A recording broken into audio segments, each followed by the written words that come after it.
How is this still going on? This verse been going for way too long. If you're blind, you can see that this is wrong. And I won't comply. Not me, no way. I may be Good wrong. morning, everyone. Lots going on as usual. The Queen is dead, and this is probably the biggest news all around the world. It's not my style to speak ill of the dead, and I think J.K. Rowling sums it up really well in her tweet. So it's incredible. There are a lot of people around the world who are grieving. There are a lot of people around the world who only knew this queen as their queen, and it's a big impact. And I think that the death of a sovereign like that heralds a big change, and we're living through history. And I mean, we've been living through history. I guess you always are, right? But I think that these are very interesting times. If history books get written that are honest, it will be interesting reading. They thought, what? Seriously? Masking for kids? Anyway, regardless, this is just another big event to live through, and not everybody gets to see this kind of change. And so it's very interesting to live through big news, lots of people responding. The Queen's going to lie in state for a few days. Even the Conservatives are saying that they're going to tone down their celebratory party after electing their leader. Speaking of that, good segue. Eh? CPC leadership has decided today, and we find out tomorrow. They don't announce until tomorrow, as far as I understand it. So, no uncomfortable miscounts or anything like that, I guess. So we'll look at that. Inflation. They said they'd keep interest rates low until 2023. I've talked about this before. I found the clip. They said they didn't want to talk about interest rates and the impact that the borrowing they've done, the impact the interest rate would have, the interest rate rise would have on the borrowing that they've done. And so that's an interesting aspect. And now that it's happening, they're saying, don't worry about it. We'll handle it by raising interest rates. And I said yesterday that we wouldn't let them lock us down again in the same way they locked us down before. But it seems like they're going for a lockdown by a different mechanism, and the mechanism is fiscal. And we're just watching it happen, which is wild. I've got a Western University vaccine mandate lawsuit update for you. There's a lawsuit. They're going to court before September 19th. So this might be litigated and dealt with before January. So maybe the school can do it, maybe they can't do it, but a court is going to weigh in. I don't have a lot of faith in the courts in Ontario at this point in time. I'll be honest with you, though. We've got cricket farms and climate debates. And so it's very interesting. We'll look at that and so much more. Let's get into it. First, if you want to support the show, head over to CanadaPoly.com. You can check out the forums. They're free. You can do a one-time payment or a monthly subscription. You can check out my book if you're interested in what happened to my first YouTube channel.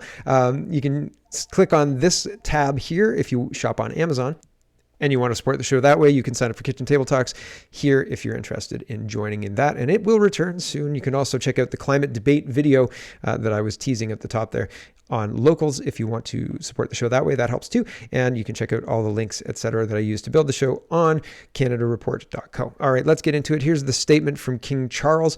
The death of my beloved mother, Her Majesty the Queen, is a moment of the greatest sadness for me and all members of my family. We mourn profoundly the passing of a cherished sovereign and a much-loved mother. I know her loss will be deeply felt throughout the country, the realms, and the Commonwealth, and by countless people around the world.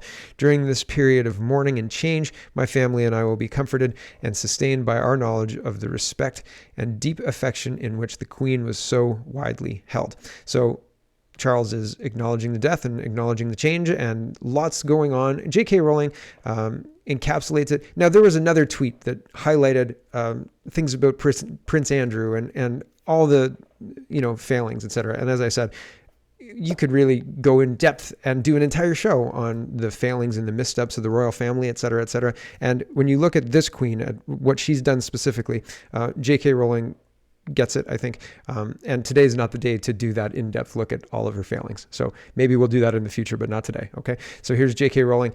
Some may find the outpouring of British shock and grief at this moment quite quaint or odd, but millions felt affection and respect for the woman who uncomplainingly filled her constitutional role for 70 years. Most British people have never known another monarch, so she's been a thread winding through all our lives. She did her duty by the country right up until her dying hours and became an enduring, positive symbol of Britain all over the world. She's earned her rest. And one other tidbit I read yesterday as well, that the first prime minister she worked with was Winston Churchill, and he was born in 1876, and that's crazy. And the last prime minister she worked with is Liz, the current one, Tufts, is that it? Liz Truss. It's almost in there. And she was born in 1975, right? 100 years after the first prime minister that she worked with. Wild stuff. And I mean, love her or hate her, the Queen has had an impact on the world. And we saw some entertaining Trump moments. There's been many entertaining moments. My friend, when I was growing up in high school times, he would do an impression of the Queen because his dad was from England and my mom was from England. And it's one of those things that everybody has a story about the Queen, even if you're in Canada, in Guelph, Ontario, right? So yeah, wild. It's the end of an era. It really is a big deal, and we'll see the fallout from this in the coming weeks and the coming years. And I think that people will talk about like the end of Queen of Elizabeth's era and the beginning of Charles' reign as a big shift, right? And something we haven't seen before. So pay attention. Elbow River. Now let's get into Canadian hypocrisy, Canadian governance, Canadian interest rates and inflation, and what to do about affordability. And well, the Laurentian elite know what to do. Fly to Vancouver, stay at fancy hotels and have meetings out on balconies, etc. Lunch meetings on balconies. And Elbow says, that's quite the worksite lunch they have going on there. Any chance that the cost will be deducted from their taxpayer per diem travel allowance? Concerned Canadian says, this is the unprecedented hypocrisy of supposed politicians that are dining in luxury, discussing the plight of Canadians. They are so out of touch with what Canadians want or need.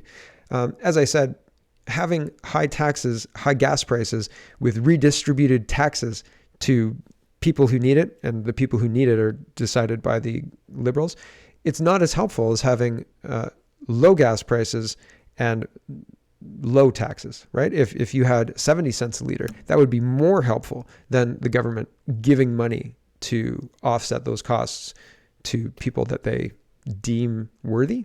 Seems odd. What about the elderly? That's not in the federal package, right? It's very, very interesting how they treat people. And Pierre Poilievre has been bringing this up and the concerns for this and the obvious, if you do this, if you borrow a lot, you should pay attention to the interest rates, because if the interest rates rise unexpectedly, say, then you could be caught with your pants down proverbially. And here's Pierre Poilievre making that argument in 2020. Here we go. How much would it cost the government if there were a 1 percentage point increase in the effective rate of interest on our debt? Honourable Minister. I need to challenge the first comment that the member opposite made. Canada's debt is not the most expensive. The Honourable Member. The question was, how much would a 1 percentage point increase cost the government in extra interest costs on the national debt? How much? Just a number. No. Honourable Minister. Was that Canada's debt is the most expensive. Member. The Honourable Minister. True. The Honourable Member. Does she know how much? Canada is one of 2 G7 countries with a AAA credit rating. We borrow. The Honourable Member. How much would it cost the government if interest rates rose by 1% across our national debt? How much? This was a much How much longer, would it cost the government if there were a 1%? This was a much longer exchange in the House of Commons as well. And you try finding that, go to YouTube and Google Pierre Poilievre, 1% interest rate increase, Freeland, or something to that effect. Maybe CPAC would have it, but I don't even know, because you'd need the date probably. I wouldn't know how to even begin finding this on CPAC. I used to use Google, but Google returned TikTok, Global News TikTok edition, which I was Diagolon. I said, there's nothing in there about Diagolon, and nothing of any kind of use. The only way I found it was using Brave browser, and on the second or third page, it was a Facebook link of all things. And I couldn't even log into it because I was doing research on I don't use Facebook, so I don't log into Facebook if I can help it. I don't like getting their cookies all over my browser. It's gross.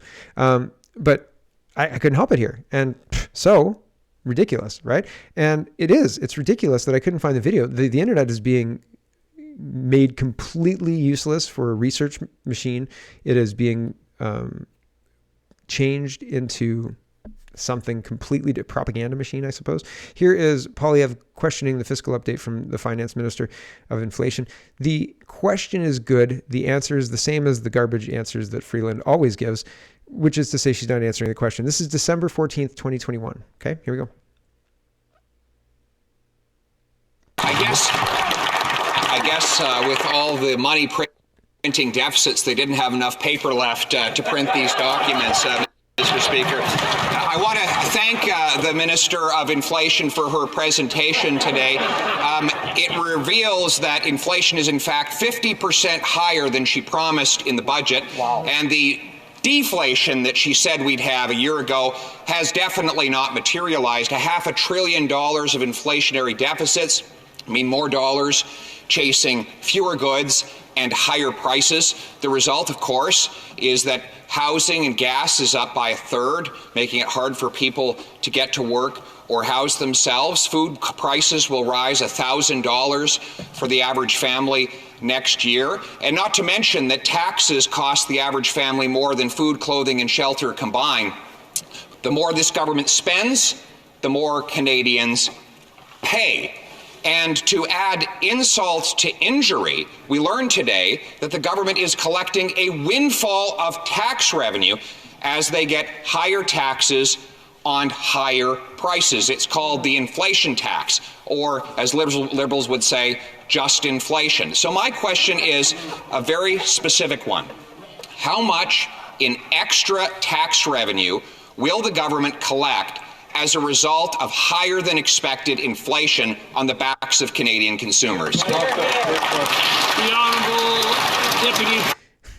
Usually I would let the answer play out, and I would make fun of the fact that she never answers the question. But she's great at pivots, and she moves the question in a convincing, not even convincing way. She just moves on and in a way that people listening to the answer, by the end of it, forget what Mr. Polyev asked and have moved on. It's incredible to watch. She spends a minute and a half rebutting it, and it's not worth listening to because it doesn't answer the question. But they have done a very good job at rhetoric and leading the responses to sound reasonable and give absolutely zero information. So it's incredible. Anyway. Here is Jim Murphy. He says the Bank of Canada just increased its interest rates by another 0.75%, we'll leave it there. And the news is that it will likely go higher, right? Meanwhile, in BC, Trudeau and his cabinet are staying at a luxury retreat working towards making life more affordable for Canadians. You can't make this garbage up. Here is Tiff Mackelman. Now, if you go back in this video, again, YouTube is absolute garbage. I remember this video. I remember watching this video. I remember them saying to you, we are going to keep the interest rate low until 2023. And they are not keeping the interest rate low. But here's Tiff Mackelman, the Bank of Canada chairperson, behind a Bank of Canada, advertisement and all that, like the whole trimmings, right? He's doing a presentation about the Bank of Canada.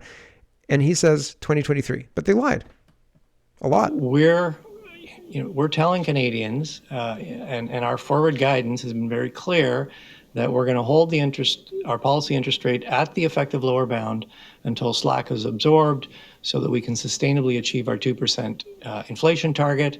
And we've indicated that's not going to happen into some time into 2023. So what does that mean? Yes, it means that if you're a household considering making a major purchase, if you're a business considering investing, you can be confident that interest rates will be low for a long time. Clearly, we are seeing a resurgence of the virus.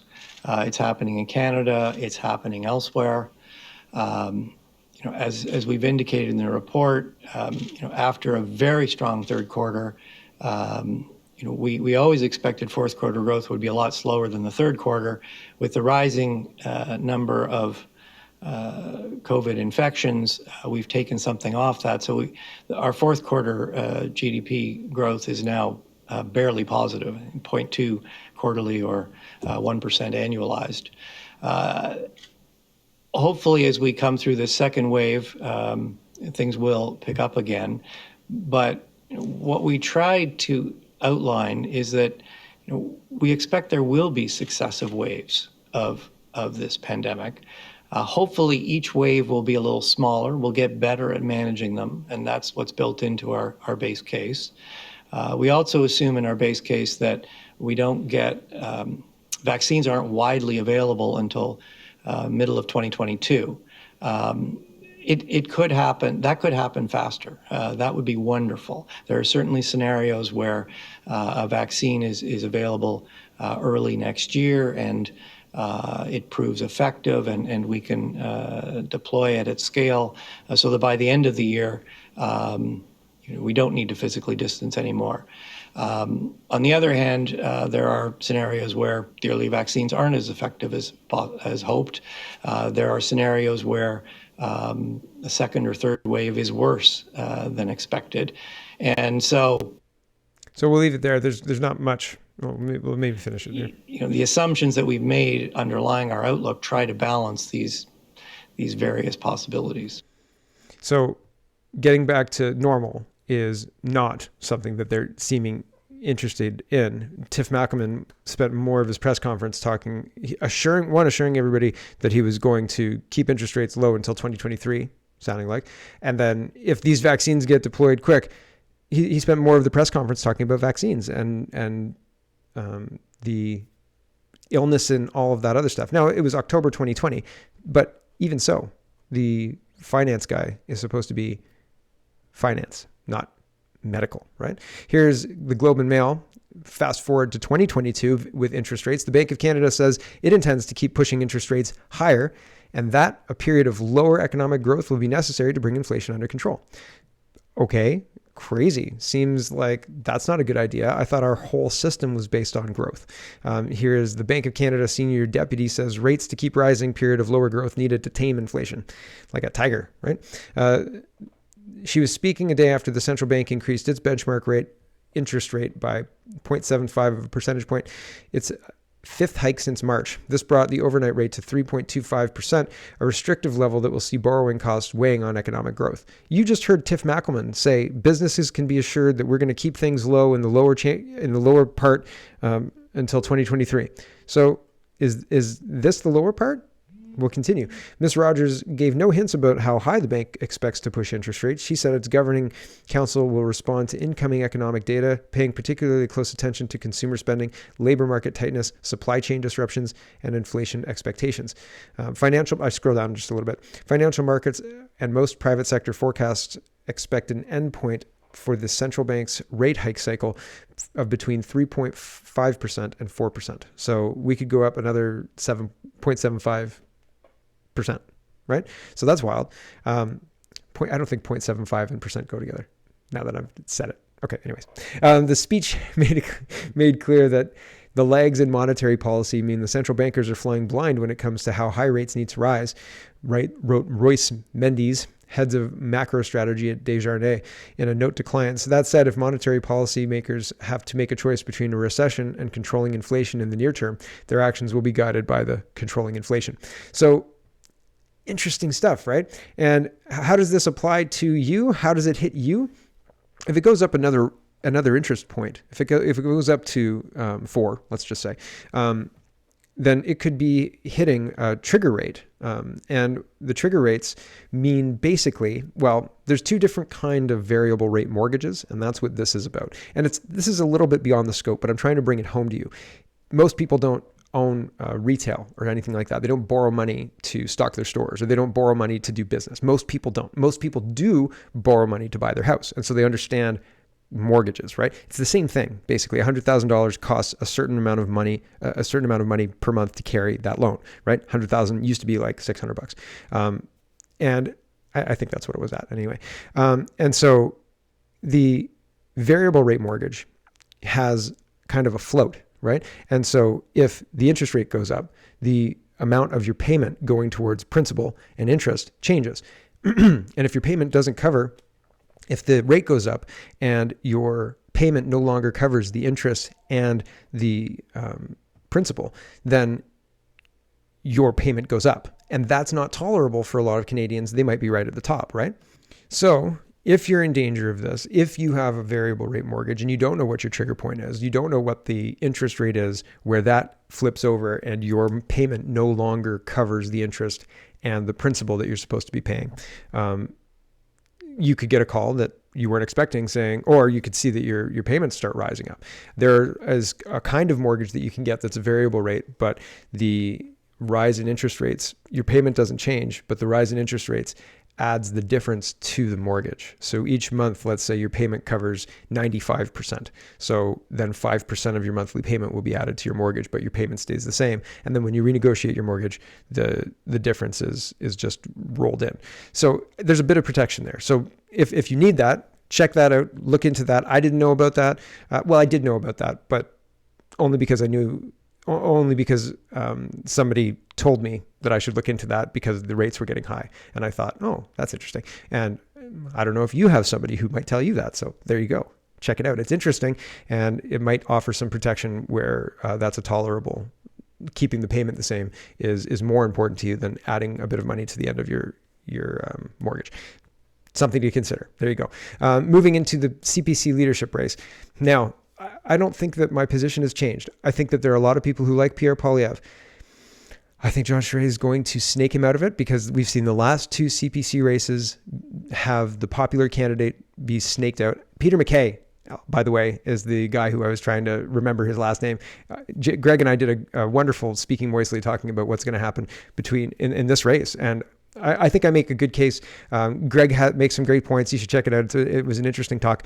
But it's very interesting how popular Mr. Poilievre is right now. I remember in 2018, Mr. Bernier was very popular too. I'm just saying. Okay, Kean Bext, he says, Pierre Poilievre has more Twitter followers than former Conservative leader Andrew Scheer and Aaron O'Toole combined. Maybe he's the one to finally escort Trudeau out of office. Maybe. He might be. Aaron Werdick says, Trudeau, unvaccinated people are very often misogynist and racist. Poilievre, what a disgraceful thing to say. Pundits, why is Pierre Poilievre stoking anger? Yeah, for real. That's kind of, I have a couple of examples. Here's one. Toronto Star says, here's an opinion article. As he cozies up to extremists, Pierre Poilievre is potentially leading us down the same dark and nasty road that Trump has taken Americans, all in a sleazy bid to attain power at almost any price. Yeah, Pierre Poilievre, any price, right? Any price. How much? How much? We just want an answer to the question, Ms. Freeland. That's too much, says Ms. Freeland. It's unbelievable the rhetoric they're trying to use to smear him, right? Terry says, what an incredibly disgusting newspaper this is. Who's in charge of that pathetic rag? Oh, that's the PMO and Justin Trudeau. Come on. Don't you know that? She should be charged with slander, defamation, and libel. And then we get columnists like Andrew Coyne whining and crying about abusive tweets directed at journalists. Unreal. That kind of went away, didn't it? Don't you think that went away quickly? I think that it backfired. People were saying, hey, stop stoking anger and people will stop being angry at you, dummy. Like, seriously. Anyway, back to this. Alan Fry says, Pierre Poilievre, actually, this is a Joe Oliver quote from the article, and I'm going to read most of it to you.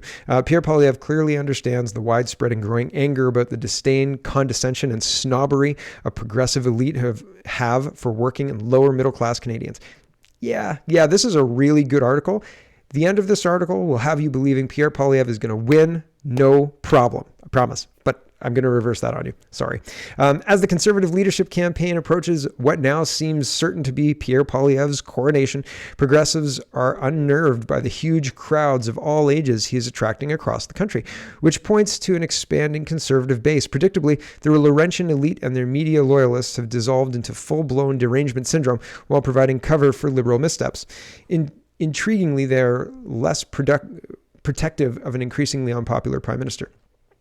The conventional wisdom that Pierre Poilievre could not win a national election is wearing thin. Inflation, which people intuitively understand was created and exacerbated by government spending, is the public's top concern. There is also widespread frustration with the government's maddening incompetence and multiple ministerial missteps.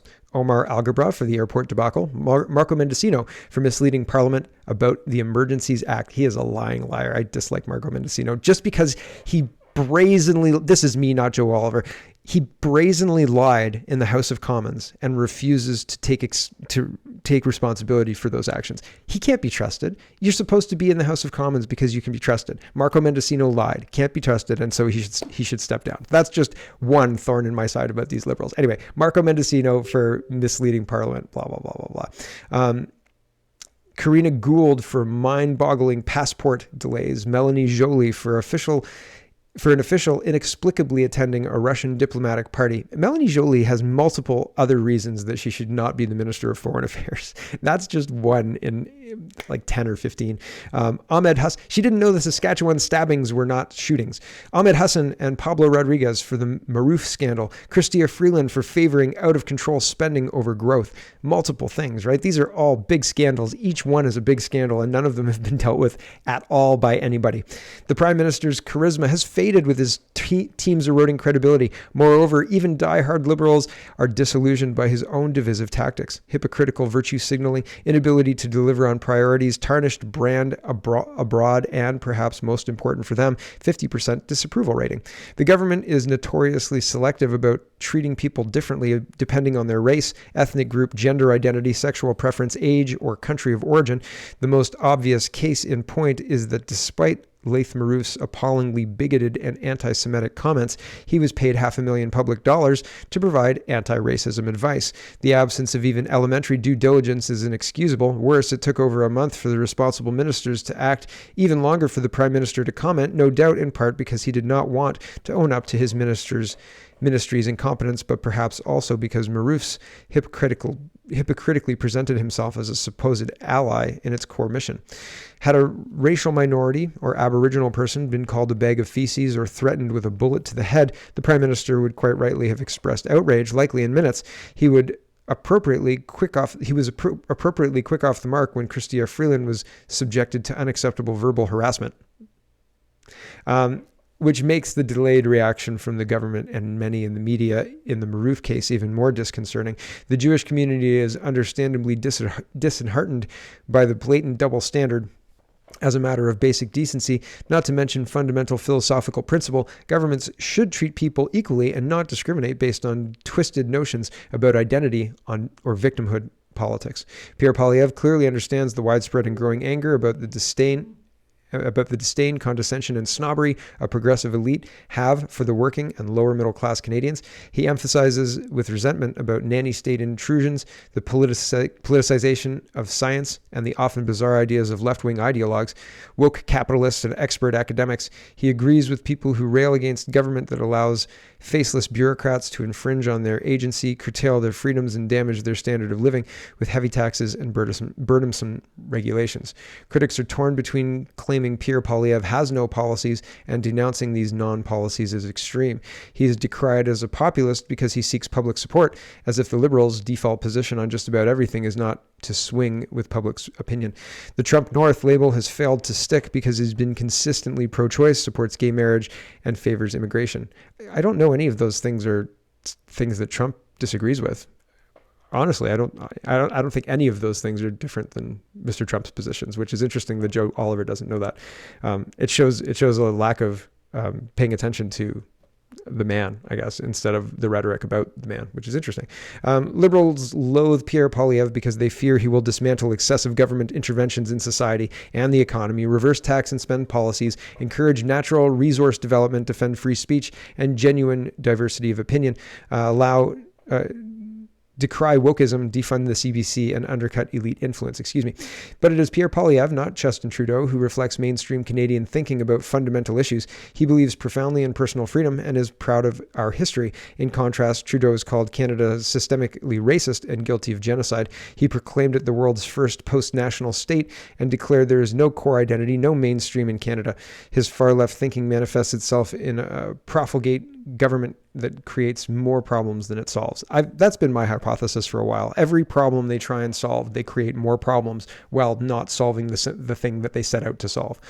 Trudeau's cultish climate obsession has wrought enormous harm to jobs, growth, national unity, and the economic prospects of Indigenous people, yet it has not achieved a single national greenhouse gas target or impacted global warming even minutely, something that actually could be achieved if Canada LNG replaced coal in energy-hungry Asia and Europe. I expect Pierre Poilievre will reach out to his leadership rivals and their supporters the way Stephen Harper did as Prime Minister. He can easily do that without compromising conservative principles, policy priorities, or authenticity. It would be magnanimous and the smart thing to do.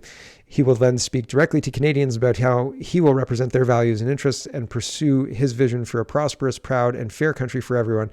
No wonder Liberals are worried. So that's the super happy ending where Pierre Poilievre is actually our guy being Canadians' guy, by the way. And he's going to stand up for all of those things that Mr. Oliver put together in that opinion piece. Do I think that the CPC has any intention of letting that happen? No. Why? Why do I say that? Well, here's Marty, and he's got a thread about where we're at in September 2022 with the conservative leadership race on the cusp of being finished. And Marty says today, September 7th, when the tweet went out, today's the 9th.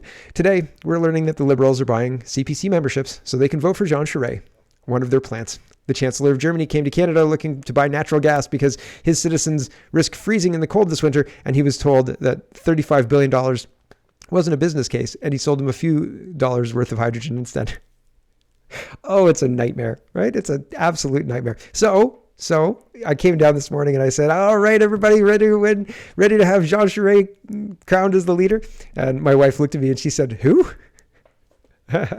So I have a feeling that may be a whole bunch of CPC members' reaction tomorrow when they announce the winner. We'll see. It would be interesting if I was wrong, because at that point, then Pierre Poilievre starts, the proof is in the pudding, right? We'll see what he does. If he, as the leader of the CPC, tries to work with Mr. Poilievre to start attacking Justin Trudeau, or if they're going to fight amongst themselves. One of the things that I thought was most hilarious about Andrew Scheer and Aaron O'Toole was that they used energy to attack Maxime Bernier. Similar with Maxime Bernier attacking the CPC. Why waste your time? Just why? Why? Because there's a lot of people who are disenfranchised with the Liberals, and they take a look at somebody with a rational policy behind them.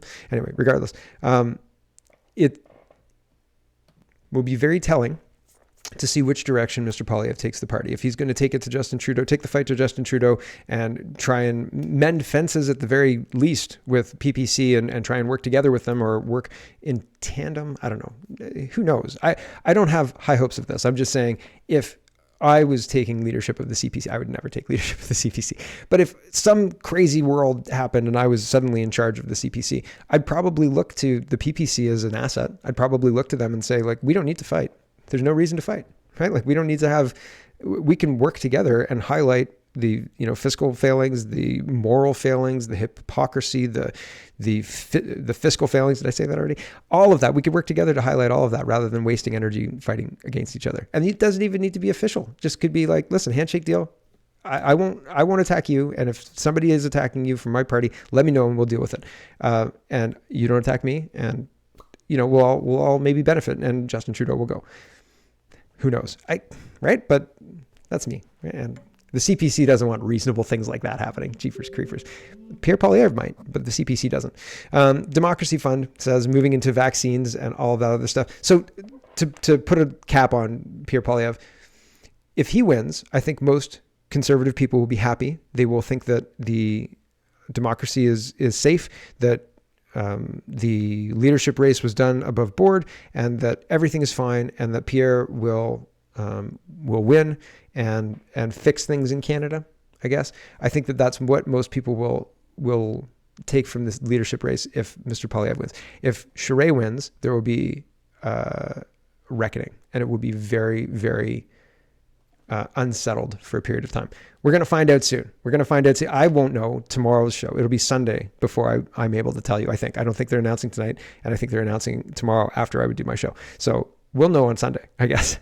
But it's going to be fun either way, because there's going to be lots to talk about either way. So Greg and I are committed to talking about it the next time we get together, which will be after this leadership race is done. So who knows? I don't know, but we'll see. The Democracy Fund, moving into vaccines. They say court dates for Western U lawsuit the Democracy Fund lawyers, Lisa Biddy, will be in court on September 19th, 2022 for the lawsuit against Western's booster mandate. So that's good news, right? I think it's good. The Democracy Fund lawyers will be in court at 10 a.m. September 19th to argue the lawsuit brought on behalf of 5 students against the University of Western Ontario. The lawsuit alleges that the collection of personal health information like COVID-19 vaccination status by University of Western Ontario is not lawful. It seeks, among other things, a declaration that University of Western Ontario has no lawful authority to collect such information and an injunction against doing so. So good for them. I hope that it works out. I hope that it is fruitful, right? We'll see how the courts are doing in Canada these days, because some days you get a judge who sees things more clearly, and sometimes you get a judge that has donated to liberal causes. And those judges, they're not seeing things clearly in my mind. Here's Christopher, Autism Dad. He says, Neely complains about trolls attacking her. Neely's the doctor who I showed you. She's running for school board trustee in Ottawa, and she appeared on the Steve Paikin show, fully masked. Wild stuff, right? And so this doctor complains about trolls attacking her, but now she has gone out of her way to attack the partner of the host of the TV show that she went on, even suggesting that they had the idea for the interview. This is not normal. I hope Neely has some friends and family who can speak to her. So yesterday, I was saying this poor woman, yesterday and the day before, this poor woman has been so damaged by the rhetoric coming out of our government, by the lies and the misinformation and the COVID stuff and all of the messaging coming out of this government, that she feels the need to go on TV and spread more fear by behaving the way she does. And I think that's terribly sad. And now other people are saying this lady she needs help. This is not funny. It's not funny. It's not funny. This person is not in touch with the reality of the world and screaming, we need to go back to lockdowns and we need to do 6 foot distancing and we need to do masking and this and that. None of that worked. Like, it didn't come close to working. People hated it. They hated the being told what to do. They hated the fact that they knew it didn't work and we were being told to do it anyway. Didn't matter how flimsy the argument was. We were told not to even push back. And so it's very interesting that she's pushing to have the same interventions that made people angry and didn't do a darn thing to fix an airborne respiratory virus. It didn't do anything. So why would you advocate for this? Anyway, she goes off the deep end and starts talking about Steve Paikin's wife. And I don't even know that it's worth reading it to you. If you want to read it, then read it. But it's the crazy, incoherent ramblings of somebody who, when asked, do you think we're getting back to normal, said, that's right. That's a right-wing talking point. That's what anti-maskers say. So to explain where she's coming from, we'd have to go deep in, right? Okay. Here is an employer who put an employee on unpaid leave and then said, if you get vaccinated during this unpaid leave, we might give you your job back. And the employer or the employee pushes back, and we'll listen to the part where he starts pushing back. And the guy on the phone says, I know it's against the law. He says, you can't even ask me for this information. And he says, I know. I thought that was very interesting because that's incriminating. He knows, but he did it anyway. Did you know you were speeding? Yes, sir. I sure did. And I know it 100% because we're having this conversation. Okay, here we go. By either sending proof of appointment or proof of vaccination to the vaccine verification at bell.ca website email address in order to follow up on the progress. So at the end of the day, what you're saying is, even if I get vaccinated, you might not hire me back, which is absolutely ridiculous. So why would I go out and get that if there's no actual guarantee I'd have a job? Well, I don't know what the guarantee is. Like I said, nothing. This is what I don't get as well. How can you even ask me about my personal medical history? There's laws against that. You're not even allowed to ask me. I know. So, I mean, right off the hop, you're just asking for it is putting yourself in liability. Sorry? I did not ask you for it. I'm only following the direction here. He just got done reading the script that says you must submit your vaccine status into this, and I think he said a Bell website or whatever, blah, blah, blah, blah, blah, blah, blah. And if you don't, this and this and this. And the guy says, listen, like, well, he makes his case here really well. Well done to this dude. Of this leave of absence. Well, you're reading off that I must declare what my vaccination status is, which is personal medical information. Not to me, but to the vaccination verification team. I do not need that. I do not need you disclosing that to me. But at the end of the day, you're the one asking for it right now. Whether it goes to you or not is inconsequential. The angry normie guy meme where they've got the regular eyebrows and then they've got the angry eyebrows. That's not me. I'm not doing that. I'm not asking for your medical information. I'm just taking your job because you didn't give your medical information to Bell, who I represent. That's not me. That's you, buddy. That's you, dude. That's you. You did that, right? And it's the same thing as the guys showing up in the 1930s turning off people's electricity because they couldn't pay the bill and all that stuff. I'm just doing my job. If I don't do this, then they fire me too, and I'm living with you guys, right? Yeah, interesting, right? But they wouldn't be able to do it if everybody just left, right? If everybody said, I'm not doing this crap. Yeah. Globe and Mail says Ottawa's hiring spree is beyond measure. Okay, we're moving out of the vaccine and stuff back into governance. This is an employment thing. Do you remember, and I can't for the life of me find this, and if you can find it, send it my way. Chrystia Freeland got $1 million, I think, to update her office. And at the same time, I think it was Tiff, but maybe not, Tiff Macklem, and he took over in 2020, was asking for more money for accountants for the budget office or something like that. It was in April, or March, April, May, early in the year, I think. They were talking about they want money. They had too much work. They can't get the something or other done, and we really need the money. And then Chrystia Freeland was bragging about having $1 million for the office, and it would have been like 1.3 million or something for the budgetary office or something. I can't remember what it was, and I can't remember specifically who they were trying to hire, but I thought it was and I remember talking about it on the show saying, oh, you want a new office? Oh, like the sky's the limit. $1 million on a new office? I mean, I could use $1 million on a new office. Whew, jeepers. I don't even know that I could spend that much. I could spend that much, but that's a whole bunch of people who could actually do like budgetary work. These liberals went for the office, right? And I wanted that newspaper article to show you, but remember it. Trust me, it happened. And here's Ottawa's hiring spree is beyond measure. This is 3 hours ago. This is 2022. Hold on. There are charts galore in the clerk of the Privy Council's annual report to the Prime Minister on the state of the federal civil servants, and much discussion about mission and morale. But nowhere in the 39-page report, which was shared publicly in late August, is there any analysis of the most important trends affecting the federal public service, the multi-year hiring spree that has swollen the ranks of civil servants by nearly a third since the federal Liberals came to power in 2015. So here's a chart that shows you, if you're looking, if you're watching the show, you can see Ottawa's hiring spree predates the pandemic. And so it's got all the way back to 2011, which were the Harper years, and the reduction of civil servant staff. And then as soon as Trudeau takes office, there's a massive increase every year. So the first year is not quite 1%, 0.91, and the 2017 is 1.18%, 2018 is 4.32%, 2019 5.76, 2020 4.93, and I think this is compound. I think this compounds. 2021, 6.30, and 2022, we're already halfway there, 3.49. Just wait until those climate enforcement officers get on the job, right? Like, bam, it's gonna skyrocket, right? So back to this. Environment and Climate Change Canada, for instance, expanded its headcount by 15% between 2015 and 2021. But the growth of civil service has been broad-based, with 53 out of 58 federal departments and agencies expanding their employee count between 2015 and 2021. Of the remaining 5, most were relatively tiny operations, such as Copyright Board Canada, which reduced its 17-person staff in 2015 to 16 in 2021. Library and Archives Canada was the largest organization that reduced staff over the time period, with its headcount falling to 926 from 1,026. So 100 people gone.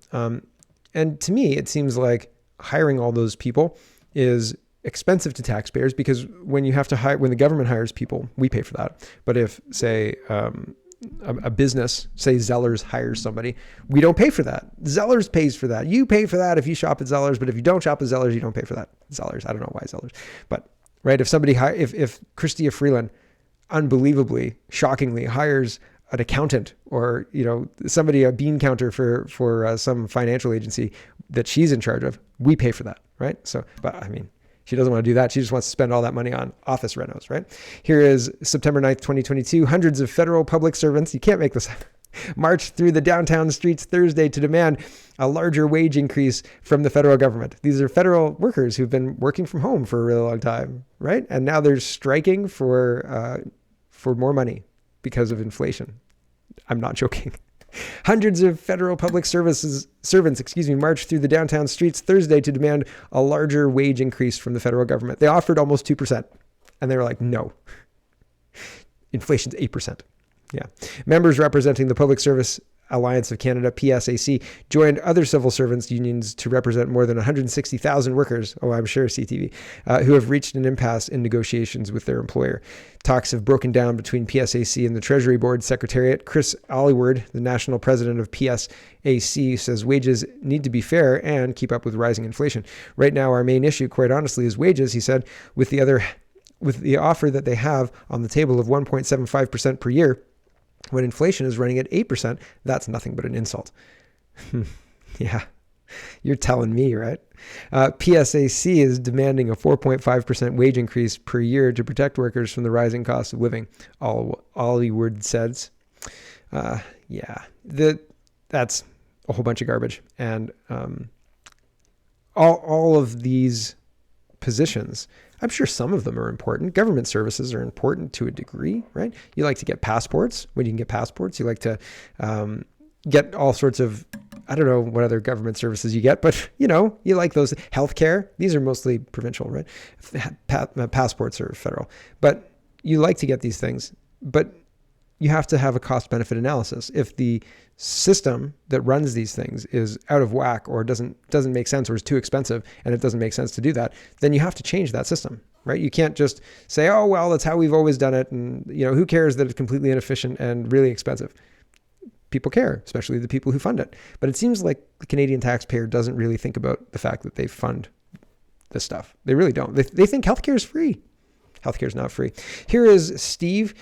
Paul's sharing this on Gab, and he says, Steve has been protesting on Parliament Hill since the convoy. He plays music from a portable sound system and talks to people. Parliament Hill is a federal jurisdiction and is policed by the Parliamentary Protective Service, PPS.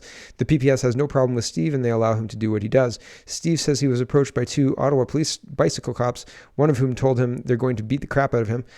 Steve alleges that when he left the hill, the cops attacked him. So he's beat up, and he tells his story here. I'm not going to play this, but it's very interesting, very believable. I don't know. Let me know what you think. It's pretty wild stuff. Here is what's going on in Canada with regard to law and order, we used to be a nation that was rule of law, which means the law applies equally to all citizens, no matter who you are. If you're 18 to age of majority, then this is the set of laws that will apply to you because you're the age of majority, and these are how the laws work. But that doesn't happen in Canada anymore. We're not a rule of law country. It's very different now. Anyway, regardless, Saskatchewan massacre, yet another case of Canada releasing a violent criminal to strike again. The Trudeau government has promised to investigate the circumstances under why Miles Sanderson, an alleged perpetrator of the James Smith Cree Nation massacre that killed 10, was granted early release from prison. Sanderson had a lengthy history of stabbing, beatings, and on one occasion in which he tried to punch his way into a room where his children were hiding. Despite being deemed at high risk for one of those incidents to occur again, he was granted parole in February. Sanderson is only the most conspicuous example of a justice system that routinely grants early release to dangerous and even unrepentant offenders. Every month in Canada reliably yields more robberies, sexual assaults, and even murders committed by men who might reasonably have still been in jail. Here's a not at all comprehensive list of incidents from just the last few months in which the Canadian justice system has given early release to violent criminals, many of whom went on to find new victims. And so here's a whole list. I'm not going to go through the whole list because it's just depressing. I mean, it is. But okay, I'll read the titles of each one. Okay. A Calgary man randomly murdered by an alleged assailant with a lengthy history of random assaults. A child murdered with a history of escapes is granted. A child murderer with a history of escapes is granted parole from which he escapes. Serial child offender gets yet another release, immediately starts trying to victimize children again. An arsonist who killed someone on his last parole stint gets parole again. And that's just in the last little while. So pretty incredible what Canada has become, how dangerous it's become, and that the only thing the government is thinking to do is double down on that. Here is that climate debate that I saw. It was released yesterday, I think, September 8th. Yeah, today's the 9th. And Gerald Kootenay is a guy who goes on Twitter and he doesn't defend any arguments. He just he calls people climate deniers and says hashtag climate fight. I was following him for a while. And then I thought he was a bot. And it turns out when I say somebody's a bot, I think that he probably uses his Twitter account to a degree. But there's a bot that also uses the Twitter account. No, maybe. Is that a thing? Can you have a hybrid, like a Twitter account that posts what you want as well as bot comments, etc.? Possibly. Anyway, the way he responds, like you can trigger responses from him. It's weird. Like, and Kelly Day did the same thing. Like she got into a debate with him and I was like, can I get this response? And then he hit me with that response and I was like, yeah.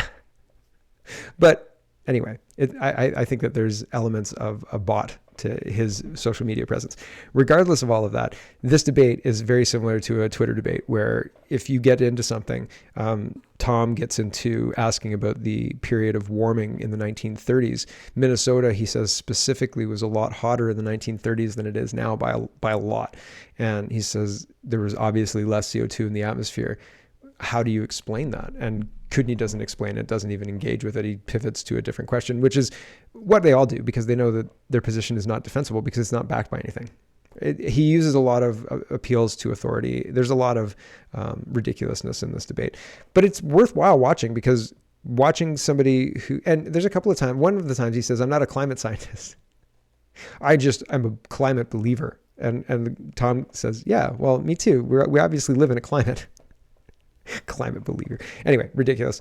It's worth the watch just for the laughs a little bit. If you're interested in watching somebody who is promoting climate alarmism get destroyed in a debate, it's probably a dishes watching thing. And again, only if you're really interested in it. It's probably really like very specific, wonky, ridiculous thing to be interested in. Anyway, regardless, moving on to food. The Dutch agricultural minister has unexpectedly resigned, telling reporters that he wasn't the right person for the job following a tumultuous summer of protests by farmers over pollution regulations. Henk Starbouwer, it's terrible. I got that more wrong than I could have. Like there was a G in there and an H that I didn't really say. Anyway, I got that really wrong. We're going to go with Henk. Who held the position for only 9 months, announced his decision Monday. He said that he had just returned from Brussels, where he had negotiated an agreement with the European Union or European Commission to scrap a Dutch exemption to manure spreading limits. The Netherlands, along with Denmark, Ireland, and the Flanders region of Belgium, had been allowed to exceed caps on how much manure farmers could return to their fields because of the country's comparatively small land area. But Brussels wants to phase out this dispensation because the Dutch are failing to meet EU water quality standards. The country's lucrative agricultural sector has been in crisis since a 2019 court ruling forced the government to slash emissions of nitrogen oxide and ammonia, which livestock produce. Thousands of farmers have staged protests, blockading cities with tractors and burning hay bales along highways. A 60-year-old former baker, he had been tasked with transitioning the sector away from intensive farming practices and buying out farmers to reduce total emissions. That was a conspiracy theory. This is reported by the Associated Press, AP. That was a conspiracy theory 6 months ago that they were trying to buy people out. In the West, it was a conspiracy theory anyway.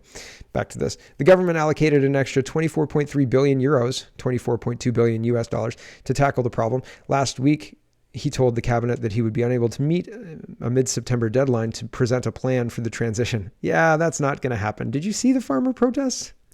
Quote, I respect his brave decisions, Dutch Prime Minister Mark Rutte wrote on Twitter, but others were less praising. Members of Parliament, another member of Parliament, said he was totally unsuitable for the job.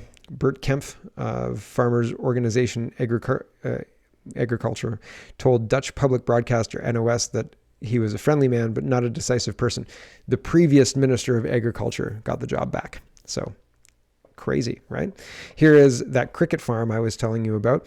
BC My kid knew well enough to bring this home yesterday. Second day of the school year, and the indoctrination begins. This is School District 42 in BC. If this concerns you, share it. More parents need to know this is part of your children's education.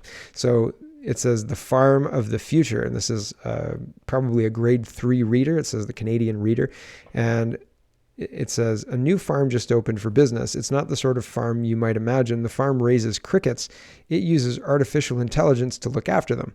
Does this sound like a farm from a science fiction movie? It's very real. It's actually a cricket processing facility in London, Ontario. It belongs to a company called Aspire Food Group. It may be the biggest cricket producing facility in the world. Just like animals at a farm, crickets are born and raised there. They're also harvested there. This happens with the help of a system that uses artificial intelligence. Basically, the system looks after the crickets and learns what keeps them healthy. The system checks the light levels and the water in the air. It tracks temperature, and it listens to the sounds the crickets make. The more it learns, the better it gets at keeping the room just right. Why raise crickets? Why indeed? As it turns out, crickets offer many benefits. Every part of the cricket can be eaten. Eating crickets gives your body important vitamins and minerals. They're also a good source of protein. Aspire Food Group suggests comparing the same amount of powdered cricket and of meat. The cricket, powdered cricket? Aspire Food Group suggests. Du Maurier suggests you smoke 3 packs of Du Maurier Ultralight a day. Yeah. Thanks, Aspire. I don't think so. But this is what's being promoted to your kids. This is what's being put in schools, according to this BC Twitter account anyway. And is this believable? Yeah. Just recently, they were saying that anybody who said that crickets were for humans is spreading disinformation. This is a pet food plant. And now, just outside of Ontario, they're promoting this. Everybody's eating a powdered cricket powder. No, thank you. Powdered cricket powder. CBN News. And this is U.S. one to finish this off with. They say state law will release second-degree murder suspects without bail. And also it was second-degree murder and aggravated battery and arson. So, yeah, suspects charged with felonies, they just get released without bail, because that's racist, man. If you have somebody in jail because they committed arson and they're saying, if you let me out of jail, I'm going to commit another arson because I like arson. I mean, that's good law and order. Illinois, man, that seems absolutely crazy. I don't know what they're thinking, but it seems like we've been living through similar policies. And did anybody even really blink when the Saskatchewan thing happened? I mean, yeah, people are afraid. They used the emergency alert system. Unbelievable. I think they overused it. I think they used it to the point of people being tired of it. And I had reports of so many alerts that people couldn't believe it. It was constant, right? There was an alert about a yellow alert about kids missing, and then they found them a few minutes later, which is good news.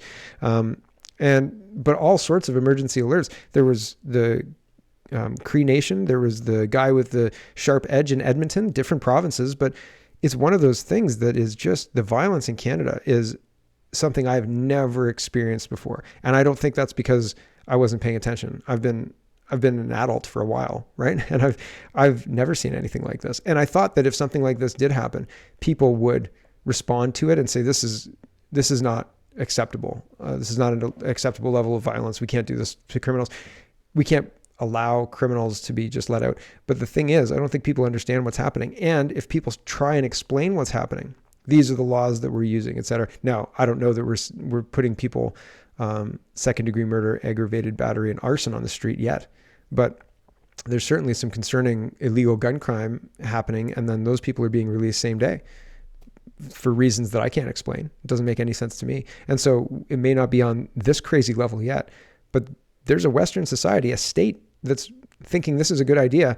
And I think this insanity is coming here too, right? And to what end? Destabilization, I guess, to create a situation where people are demanding law and order. And then when they crack down with law and order, it's those alt-right Trumpers that they're going to come after, right? And who are going to do it?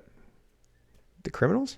I don't know. It's a little weak there, that argument, but it seems like a counterproductive move to let criminals out, whether those criminals are people who are of minorities, like who don't look like the majority population or not. I don't think it matters. I think that we need to judge the criminal by the crime. And if they're not repentant, we shouldn't let them out because they were victims, because it doesn't matter if they were victims. They're going to victimize somebody, and that's not acceptable. And why do we accept that? It just doesn't. The bleeding hearts, the people who say, oh no, they were victims, and if we do this, then we're victimizing them, at the same time are advocating for giving drug addicts more drugs. Is that not victimizing a vulnerable person, somebody who's not seeing things clearly? It's just, the whole thing is just crazy. And you can't talk sense to people. And I was saying yesterday, I guess, that if you start trying to speak sense to people, speak about object reality, there are males and there are females, and we don't have the technology to change that. And mutilating somebody's sex organs doesn't have magic properties that change your gender. Why do you believe that? And people glaze over. They can't get there. It's so maddening, because how do you have a conversation about how to govern going forward when you can't have conversations about basic facts like that? And that's the frustrating part. And that's why I think that Joe Biden, the CPC, because how are we going to talk about what happened? If Pierre Poilievre says the leadership race was fixed or not above board or whatever, then they're going to call him a crackpot. It's a setup that everybody walked into. And if Pierre Poilievre goes off and starts his own party or joins the PPC or whatever it is, then what happens then is just the same fracture that happened with Bernier, right? And it is a situation where they know that they can take somebody who's popular and wind them and wear them down and make fun of them in the press, and have Global News TikTok edition do hit pieces and actual Global News do hit pieces and CBC and Globe and Mail. Why? Because they're all funded by the PMO. And when you don't have access to, when you're just an alt party, when you don't have access to the top line interviews and all of that other stuff, it's like growing your online presence with just Odyssey or just Rumble or just Bitchute. It's nearly impossible, absolutely nearly impossible. And so what do you do? How do you deal with that? You got me, man. Because it seems like, and I said this to Greg yesterday, it seems like they have now a modus operandi of how to disrupt a popular politician. And if they can keep control of the Conservative Party and or put it into disarray and into the same situation that they were in 1993, I think that benefits the side that wants to retain power. It doesn't benefit Canada or Canadians, but it benefits the people who are currently in power. And if they could do it, I bet you they would. So very interesting. Anyway, that's enough out of me. We'll find out. If it's Pierre Poilievre, then we got a whole lot of work to do, and he's got to prove himself over and over, basically, right? That was the other weird thing. This is the last bit. Trump had people who were super, super on board. They diehard fans, flags, thousands, hundreds of thousands of people. People would show up to rallies, 30,000 people in line for a rally, for a Trump rally. That's wild. That's support. People are excited. People were excited about him. They believed him. They didn't question him. In Canada, people are not that enthusiastic about Mr. Poilievre. And so if you think that Mr. Poilievre is so popular that they won't do or try something like this, I say, look at what happened in the United States to inform what's possible in the near future for us. I'm not hoping for it. That's not what I'm saying. I just think they will do it. So we'll see. We'll find out shortly. But man, it's crazy. It's absolutely nuts. Anyway, that's enough of me. Thanks for watching, everybody. Check out CanadaPoly.com. Check out CanadaReport.co. Check out Speaking Moistly. Greg and I did one yesterday, and it was awesome. Check it out, and have a wonderful, wonderful day.